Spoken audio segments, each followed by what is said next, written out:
ஸ்ரீ குருபியோ நமக.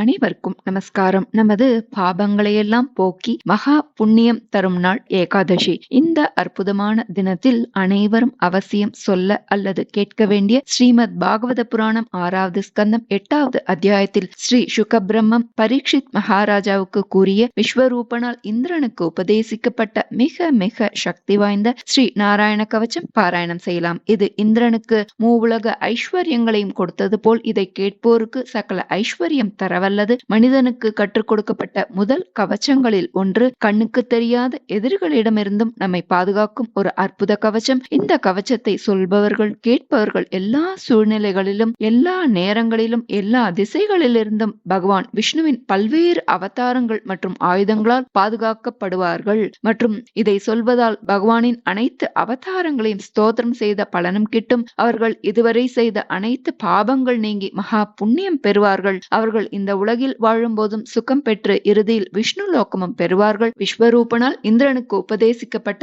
இந்த ஸ்ரீ நாராயண கவச்சத்தை சித்தி செய்து கொள்பவனை முக்காலமும் காக்கவல்லது. ரிண ரோக தோஷ பாப நிவர்த்தியாகவும் ஐஸ்வர்யம் தரவல்லதாகவும் உள்ளது இந்த நாராயண கவச்சம் என்பதாக இந்த ஸ்தோத்திரம் சொல்கிறது. நாம ஸ்தோத்திரத்தை பார்க்கலாம். ஸ்ரீ நாராயண கவச்சம்.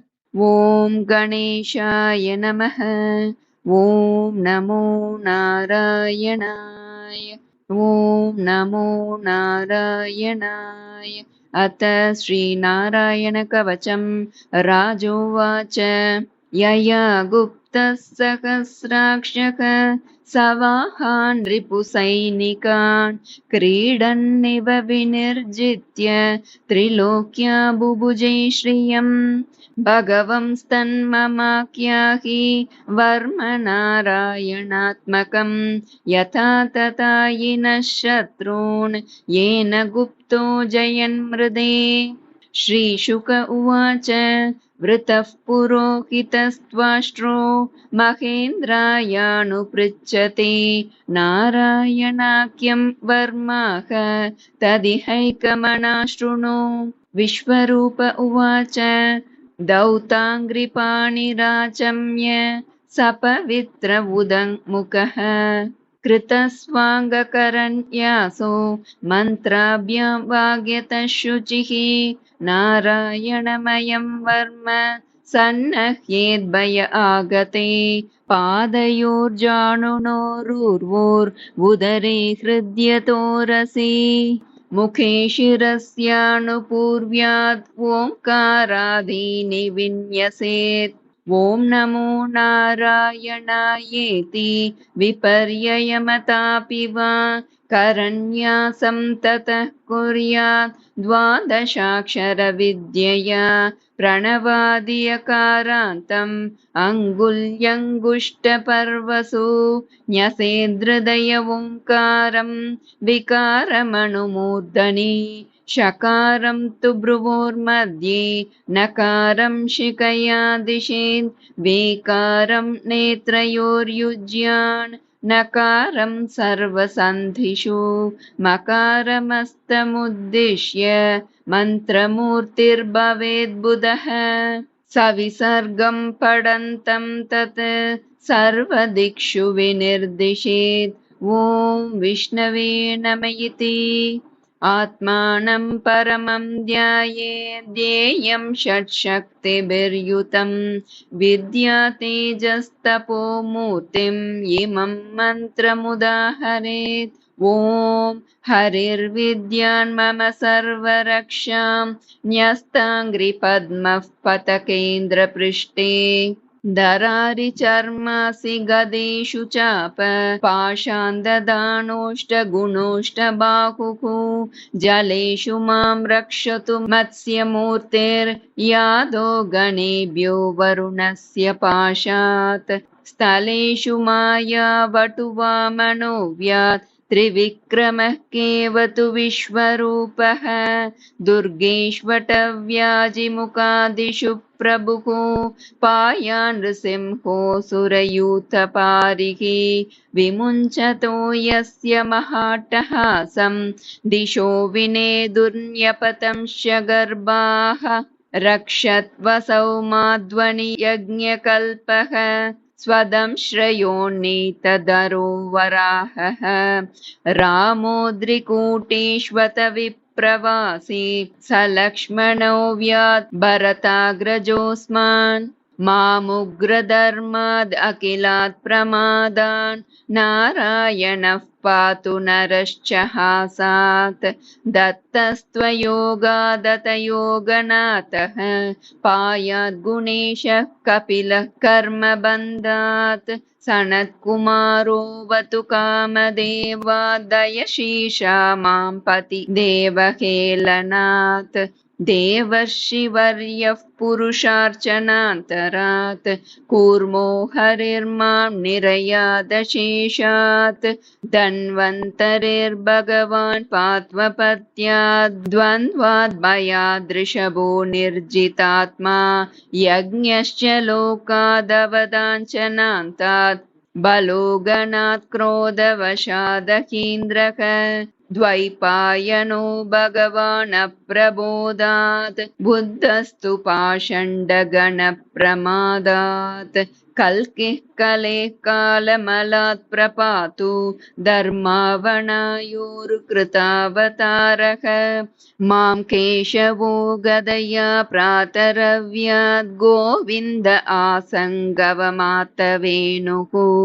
नारायणः प्राज्ञ उदात्तशक्तिः मध्यं दिने विष्णुररीन्द्रपाणिः देवोपराग्ने मधुहोग्रधन्वा सायं त्रिधामावतु माधवो मां दोषे हृषीकेश उतार्धरात्रे निशीतये कोवतु पद्मनाभः श्रीवत्सधामा पररात्र ईशः प्रत्यूषयीशोऽसिधरो जनार्दनः दामोदरो व्यादनुसन्ध्यं प्रभाति विश्वेश्वरो भगवान् कालमूर्तिः चक्रं युगान्तानलतिग्मनेमि भ्रमत्समन्तात् भगवत्प्रयुक्तं दन्दग्धि हरिसैन्यमाशु कक्षं यतावात सको हुताशः गदेशनिस्पर्शन विस्फुलिङ्गे निष्पिण्डि अजितप्रियासि कूष्माण्डवैनायक यक्षरक्षो भूतग्रहां शूर्णय चूर्णयारीन् त्वं यातु दानप्रमथप्रेतमातृः पिशाच विप्रग्रह घोरदृष्टीन् धरेन्द्रविद्रावय कृष्णपूरितो भीमस्वनूरेर्हृदयानि कम्पयन् त्वं तिग्मदारासि वरारिसैन्यमेष प्रयुक्तो मम चिन्धि चक्षुंषि चर्मं च चन्द्रचादय द्विषामगोणां हर पापचक्षुषां यन्नो भयं ग्रहेभ्यो भूत्केतुभ्यो नृभ्य एव च सरीसृपेभ्यो दंष्ट्रिभ्यो भूतेभ्यो होभ्य एव च सर्वाण्येतानि एतानि भगवन्नामरूपास्त्रकीर्तनात् प्रयान्तु संक्षयं सद्यो येन श्रेयः प्रतीपकाः गरुडो भगवान् स्तोत्रस्तोभश्छन्दोमयः प्रभुः रक्षत्वशेषकृच्छेभ्यो विश्वक्सेनस्वनामभिः सर्वापद्भ्यो हरेर्नाम रूपयानायुधानि नः बुद्धीन्द्रियमनः प्राणान् पान्तु पार्षदभूषणाः यथा हि भगवानेव वस्तुतः सदसच्चयत् सत्येनेन नः सर्वे यान्तु नाशमुपद्रवाः यतैकात्म्यानुभावानां विकल्परहितस्वयं भूषणायुधलिङ्गाख्या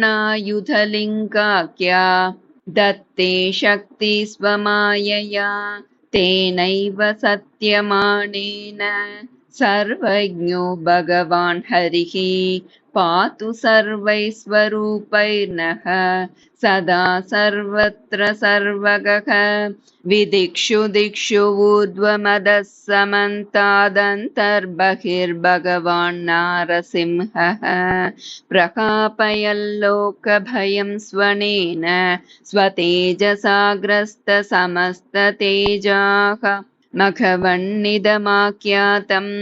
वर्मनारायणात्मकं विजेष्यस्यञ्जसायेन दंशितोऽसुरयूथपान् एतद्धारयमाणस्तु यं यं पश्यति चक्षुषा पदा वा संस्पृशेत् सद्यः साध्वसात् स विमुच्यते न कुतश्चित् भयं तस्य विद्यां धारयतो भवेत् राजदस्युग्रहादिभ्यो व्याघ्रादिभ्यश्च कर्हिचित् इमां विद्यां पुरा कश्चित् कौशिको धारयन् द्विजः योगधारणया स्वाङ्गं जहौ समरुदन्वणि तस्योपरि विमानेन गन्धर्वपतिरेकदा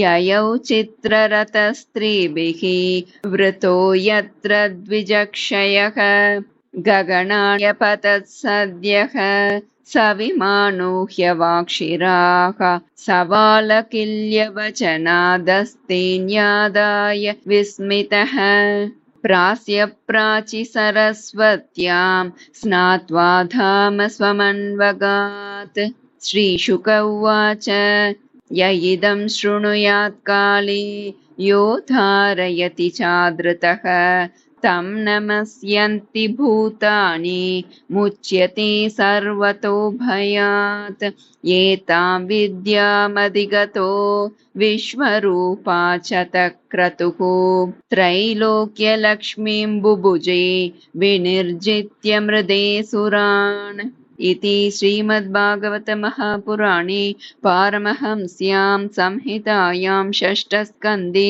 श्रीनारायणवर्मकथनं नामाष्टोऽध्यायः। श्रीनारायणकवचं सम्पूर्णं। श्रीगुरुभ्यो नमः। हरिः ओम्।